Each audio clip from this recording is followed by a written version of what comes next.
I never thought a human body could run on 2 hours of sleep and sheer panic alone until I became the proof. My name is Stella Morgan, and while most people were waking up to coffee and sunlight, I was dragging myself from one exhausting job to the next, praying my heart wouldn't give out before payday. 4 jobs, 1 collapsing body, 0 support. I did it all to pay off the debts.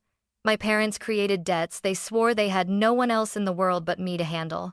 So I kept going, until the night I fainted face down on burning asphalt while delivering fries to someone who probably slept better than I had in years. But what broke me wasn't the collapse. It was what I discovered after, while I was killing myself to keep them alive. My parents won the lottery and erased me from their lives, and that was only the beginning. People say you can get used to anything: pain, exhaustion, even hopelessness. I used to believe that too until my life turned into a rotating carousel of 4 jobs that never stopped spinning long enough for me to breathe. Every morning at 6 a.m., I stood inside the sunlit master bedroom of Mr. Charles Davenport, the frail 82-year-old man I cared for. His voice trembled when he spoke, but his eyes, cloudy and tired, always softened when he saw me. "Good morning, Stella," he would whisper. "Did you sleep at all?" I always answered the same lie. "A few hours. I'm fine." But the truth was uglier. Some nights I didn't sleep at all. After leaving his mansion at 2 p.m., I rushed home, took a 3-minute shower, swallowed a stale granola bar, and headed straight to my janitorial shift. From 5 p.m. to 9 p.m., I scrubbed office floors while inhaling bleach fumes so strong they felt like they were stripping the inside of my lungs. At 9 p.m., I switched to my delivery job. My beat-up Honda Civic rattled louder than my shaking hands. The AC dead for 2 years, hot air slapping my face as I drove through Phoenix nights. By midnight, I dragged myself into my tiny studio apartment to fix laptops, usually until the sky turned purple again. 2 hours of sleep.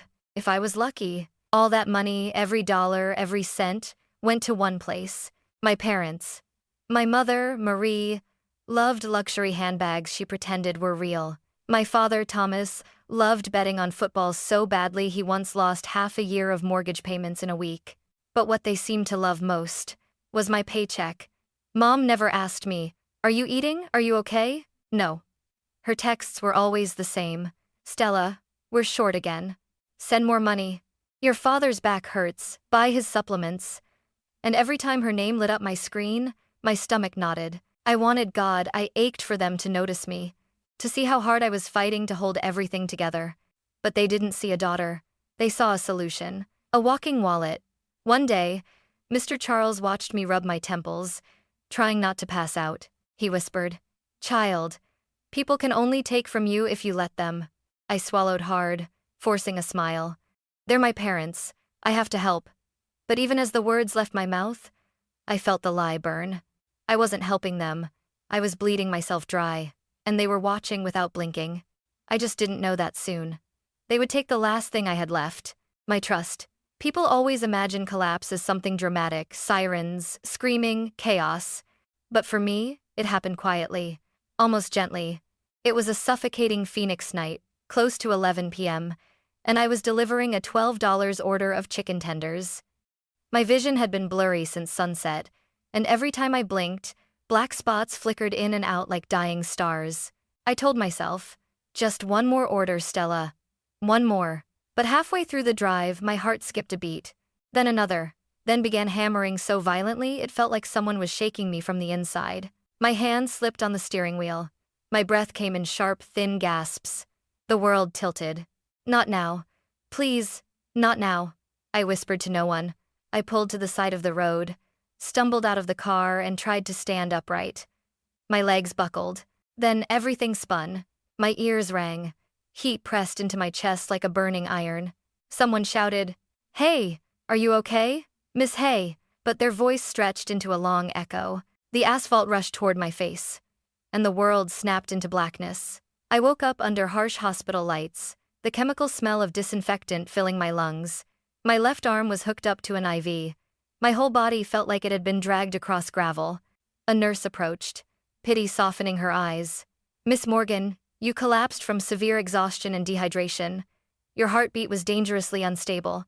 You're very lucky. Someone called 911. Lucky. If only she knew how ironic that word was. I croaked out. My parents. Are they here? She hesitated, shook her head. Did they call? Another shake. For a moment, I genuinely believed the clock was wrong, that it had only been 10 minutes since I passed out. But when I checked, it had been 12 hours since the hospital contacted my next of kin. 12 hours. No call, no message, nothing. On day 3, I tried calling them first. Voicemail, voicemail, voicemail. On day 4, my mother finally called back. I answered with a cracked whisper, "Mom, I'm in the hospital. Why haven't you?" She cut me off sharply. "Stella, handle the bills yourself. And get out of there soon, we need you working. The interest is due next week." Not a single. "Are you okay?" Not even a sigh of concern. The call ended. I stared at the ceiling until the tears slipped sideways into my hair, hot and endless. For the first time, a thought formed in my mind. A thought I had always been too scared to say aloud. Maybe they didn't love me at all. Maybe they only loved what I could give them. And that realization hurt worse than the collapse itself. I spent 5 silent, lonely days in that hospital room. Just the steady beep of the heart monitor, and the cold realization that no one was coming for me. No family, no friends, just me. And the truth I had avoided for years. On the 5th morning, my phone buzzed. Not from my parents. Not from anyone I expected. The caller ID said, "Mr. Charles Davenport." I stared at the name in disbelief. My shaking thumb slid across the screen. "Stella?" His voice was thin, but warm. Warm in a way nothing else in my life had been lately. I swallowed the lump in my throat. "Hi, sir. I'm sorry I haven't been coming in. Child," he interrupted gently. "I'm not calling about the work. I'm calling about you. Are you feeling better today?" That question. "Are you feeling better today?" Hit me like a punch straight to the chest. No one had asked me that in years. My voice broke. I'm trying." There was a pause, then the soft rustle of blankets. "Don't rush to come back. Someone else can help me for now. You must rest. You hear me, Stella? Rest." Another word I hadn't heard in forever. After we hung up, I pressed the phone to my forehead and cried. Quiet, shaking sobs that came from a place deeper than exhaustion. When I returned to work a week later, Charles's eyes lit up like a child seeing sunshine. He reached out a trembling hand. "Come here, Stella. Sit. Don't start working yet." I sat beside him, blinking back tears. He looked at me for a long moment, studying my hollow cheeks, the dark circles under my eyes, the stiffness in my shoulders. "Tell me the truth," he whispered. "How long have you been living like this?" Something inside me cracked open. I told him everything. About the debt, about the 4 jobs, about collapsing, about my parents ignoring me, about how I felt like a worn-out machine pretending to be alive. I kept apologizing between sobs, as if crying itself was a crime. When I finally stopped, Charles placed his palm on the back of my hand. Paper-thin skin, warm and trembling. "Stella, listen to me. You are not weak, you are tired. That is different." Then he whispered something I would never forget. "And remember this, blood does not make someone family. Loyalty does. Kindness does." My throat tightened. "Then what am I to you?" He looked at me with eyes full of something close to love. "You are the granddaughter I wished I had." The words sank into me slowly, then all at once. A truth my heart didn't know how to hold yet, but desperately needed. He cared. He truly cared. And in a life full of people who only took from me, that made him the brightest thing I had. A week after returning to work, my body was still fragile, but my mind was clearer than it had been in years. I finally admitted something I'd never dared say out loud. My parents didn't care about me. They cared about my money. But even then, even after the hospital, a part of me still hoped they'd change. I was wrong. Dead wrong. It was Saturday evening when I called them. I just wanted to ask if they needed anything before I sent my usual transfer. My father picked up. The background was loud, music, laughter, clinking glasses. "Dad? Where are you?" He chuckled, actually chuckled. "We're having a little gathering. Don't bother us now." My chest tightened. A gathering? With what money? Before I could ask, he hung up. I opened Facebook, and that's when my world cracked open. My mother had posted a picture. A long table covered in white linen, rows of wine glasses filled with expensive red wine, steak, lobster, A 3-tier cake. A sparkling new dress on her body. The caption, "Thank you, universe. A new chapter begins today." My ears started ringing. I scrolled. Another picture. And another. Each one more extravagant than the last. Then the comment that broke me. "Congrats on winning the lottery. You too deserve it." My heart stopped. My brain refused to process the sentence. Lottery? Lottery? Hands shaking, I grabbed my keys and drove to their house. The moment I walked through the front gate, EDM blasted into my chest. People were everywhere, dancing, drinking, laughing. Not a single familiar face turned toward me. I was invisible. I pushed through the crowd and found them. My parents, standing in the center like the king and queen of a kingdom they didn't earn. My mother saw me first. Her smile dropped. "Stella? What are you doing here?" My voice came out thin and cracking. "Mom, did you win the lottery?" She lifted her champagne glass. "Yes, $4.2 million. No more begging you for money, huh?" Someone nearby snorted. "Begging? Wasn't she the one giving them money?" My father snapped. "That's none of your business. Stella, why are you here ruining our moment?"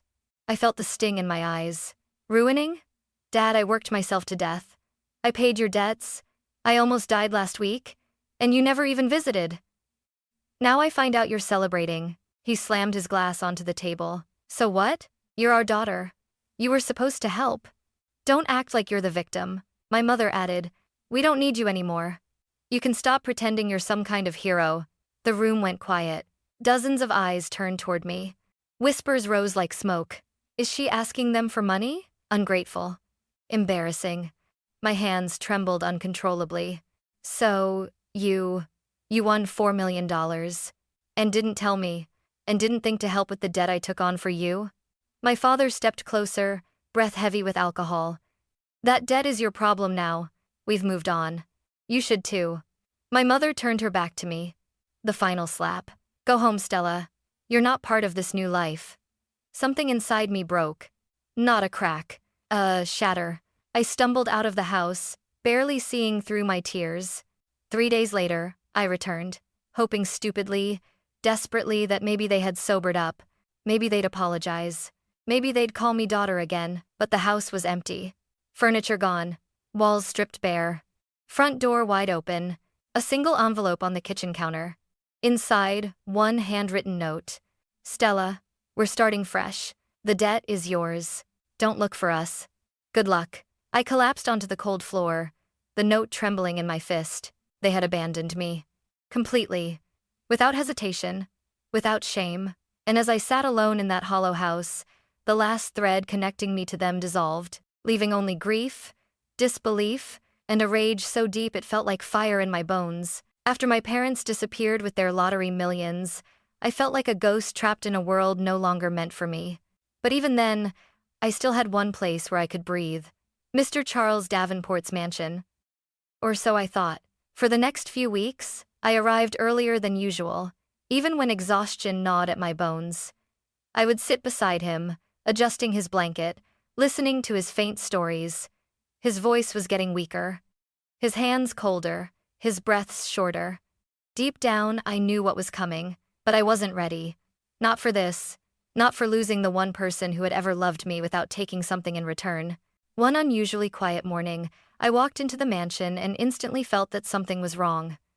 The housekeeper was standing in the hallway, eyes red, wringing her hands. I whispered, Is he okay?" She lowered her head. "Stella." He passed at 3 a.m., peacefully, in his sleep. The world did something strange then. It tilted and felt too silent, too cold. I didn't cry at first. I couldn't. I just stood there, staring at the spot on the floor as if something inside me had turned to stone. The funeral was grand, too grand. White lilies everywhere. Politicians, business partners, strangers in black suits whispering about stock prices and inheritance. I stood in the very last row, wearing the only black dress I owned, my hands clasped so tight my knuckles turned white. Charles's children and grandchildren stood in the front, emotionless, bored, checking their phones. Not one tear, not even a flicker of sadness. Then I heard them whispering, "I wonder who gets the Malibu house. Hope I'm in the will. I better be. Dad better have left the company shares to us." My stomach churned. Not a single word about the man, only the money he left behind. I stepped farther back, almost hiding behind a marble pillar. What right did I have to stand near the casket of a billionaire? What right did I have to mourn him more than his own blood? As the pallbearers carried the casket toward the exit, a tear finally escaped me. Quiet, hot, and devastating. I whispered, barely audible, "Thank you for seeing me." In that moment, loneliness washed over me with brutal clarity. I had lost the only real family I'd ever known, and I had no idea that his death would drag me into a storm, far worse than anything I'd survived before. 1 week after the funeral, when grief was still sitting heavy on my chest like a stone, my phone rang with a number I didn't recognize. "Miss Morgan, this is Landon Reed, Mr. Davenport's personal attorney." My breath caught. An attorney? Why would he be calling me? "Could you come to our office on Friday for the reading of Mr. Davenport's will?" For a moment, I genuinely thought I misheard him. Me? At the will reading? Why? But I agreed. Part of me wanted one last connection to Charles, even if it was only symbolic. On Friday morning, I put on my second-hand black dress again and drove downtown. The law firm was in a gleaming 50-story glass tower, nothing like anywhere I belonged. When I stepped into the conference room on the 42nd floor, every conversation stopped. 30 pairs of wealthy, perfectly manicured eyes snapped toward me. Some stared. Some sneered. Some openly laughed. "Isn't that the caregiver? Why is she here? Someone must have let her in by mistake." I wanted to shrink into the carpet, but before I could leave, Landon Reed gestured toward an empty seat. "Miss Morgan is on the guest list. Please be seated." The murmurs rose, irritated and hostile. I sat quietly in the corner, hands clenched in my lap, praying the ground would open and swallow me whole. The reading of the will began calmly. Charles's mansion went to his eldest son, his vacation home to his daughter, company shares to grandchildren, trust funds to charities. Everyone nodded, satisfied. Then, the atmosphere changed. Landon cleared his throat. "And finally, Mr. Charles Davenport leaves a sum of $8 million, as well as a personal handwritten letter, to Miss Stella Morgan." Silence. Then, boom. The entire room exploded. Chairs scraped violently. Someone shouted, "What?" A glass shattered on the floor. Charles's son, Richard, turned crimson. "There is no way that is real. She manipulated him. She took advantage of an old man." His daughter, Alyssa, pointed at me, trembling with rage. This girl was his caregiver. Of course she brainwashed him. She's a gold digger, a leech. A storm of accusations swirled around me. She seduced him. She stole from our family. She belongs in prison. Arrest her. I tried to speak, to say anything, but my throat closed up. Landon raised a hand, firm and unbothered. "The will is fully legal. Mr. Davenport recorded a video confirming it himself while completely lucid, but his words only fueled their fury." Richard slammed his fist on the table. "I'll sue. She's not getting a single cent from my father." Alyssa's voice shrieked over him. "You think we'll let you walk out of here with our inheritance? Over our dead bodies." My chest tightened. My hands trembled under the table. I felt like the room was closing in on me. These people, his blood, never cared about him until his money was involved. And now they wanted to destroy me. When the meeting ended in chaos, I stumbled toward the elevator. As soon as the doors closed, my knees buckled. I slid to the floor, sobbing into my hands. $8 million, a letter. And suddenly, the entire world had turned against me. Less than 4 hours later, the first tabloids came out. Caregiver scams dying billionaire. Greedy Stella Morgan steals $8 million. Did she seduce him? My face photoshopped, uglier, distorted, was everywhere. By the next morning, my inbox was full of threats. Kids in my neighborhood whispered when I passed. The grocery cashier refused to touch my hand. That afternoon, my boss called me in. "Stella, I'm sorry. The backlash is too much. We have to let you go." And just like that, my reputation, my livelihood, my safety, all gone, and it didn't stop there. Because that same night, as thunder cracked outside my motel room, someone pounded on my door so hard the walls shook. When I looked through the peephole, I saw a young man covered in tattoos. Richard Davenport's grandson. He leaned in close, eyes cold like a predator. "You have 7 days, you dirty thief. 7 days to give back the inheritance. If you don't, I'll make sure you disappear." He spat on the floor and walked off. My body collapsed. My tears fell uncontrollably. I had never felt so hunted, so hated, so utterly alone. But what I didn't know was that in the depths of that terror, one letter was about to change everything. For hours after Richard's grandson threatened me, I just sat on the cold motel floor, with my arms wrapped around my knees, shaking so violently I could barely breathe. 7 days. 7 days before they came back. 7 days before I disappeared, as he promised. I couldn't call the police. Who would believe the greedy thief from the headlines? I couldn't call my parents, they'd abandoned me. I was alone, utterly, terrifyingly alone. At some point, my fingers found their way to the backpack I kept under the bed, the only thing that still held pieces of my old life. I opened it with trembling hands. Inside, untouched since the will reading, was the cream-colored envelope with my name on it. To Stella, from Charles Davenport. I froze. A cold wave crept up my spine. For a moment, I couldn't move. I couldn't breathe. Then I whispered, "Please. Please let there be something. Anything." My fingers tore the seal open. The paper inside smelled faintly of old books, and cedar the scent of his study.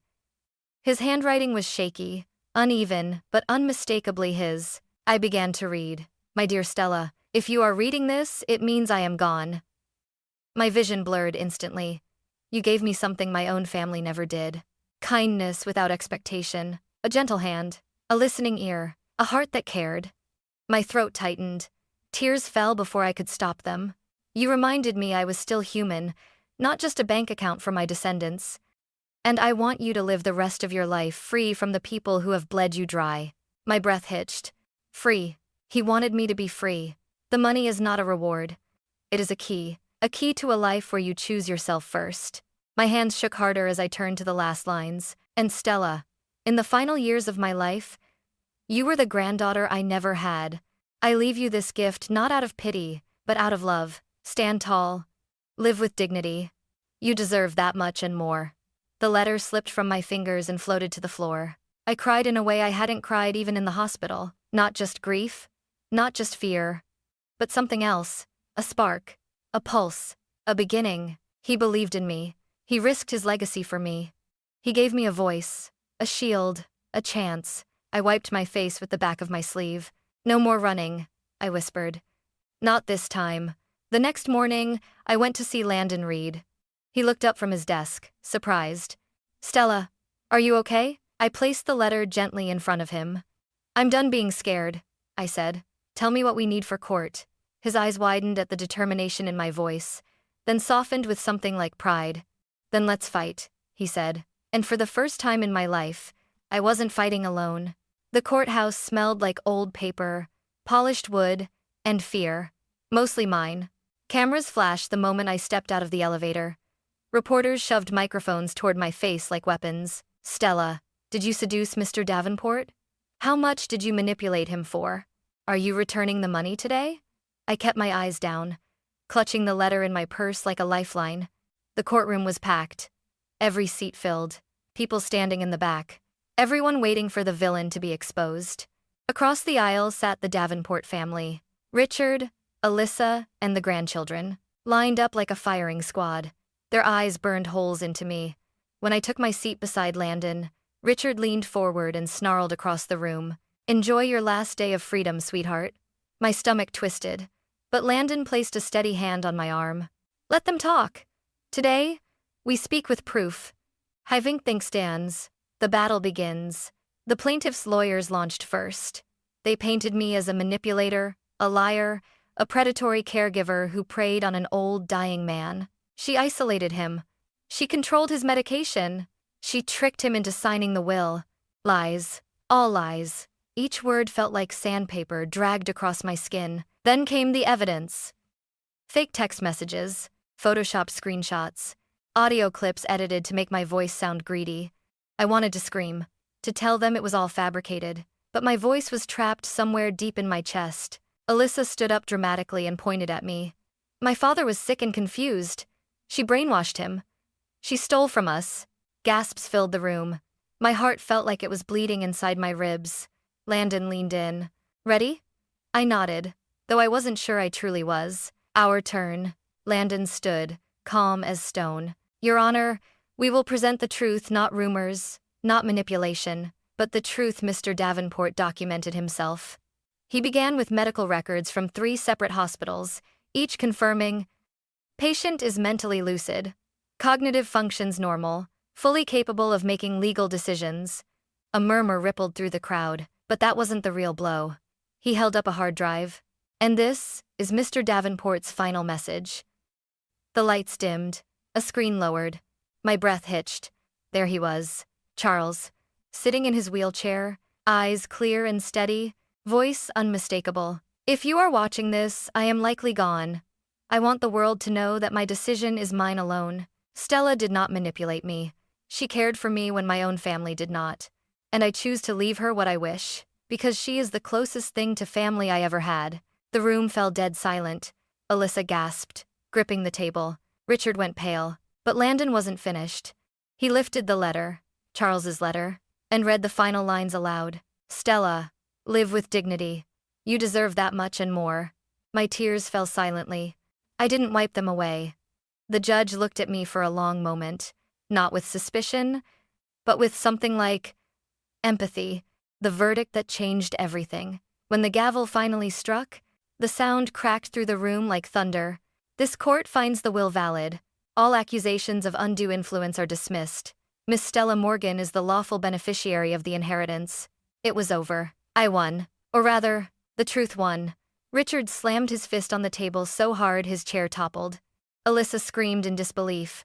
The grandchildren covered their faces, too ashamed to be seen. But I didn't celebrate. I simply exhaled. A shaky, broken breath I had been holding for months. Outside the courthouse, reporters crowded around me. A microphone nearly hit my cheek. Stella, do you have anything to say? Do you regret fighting the Davenport family?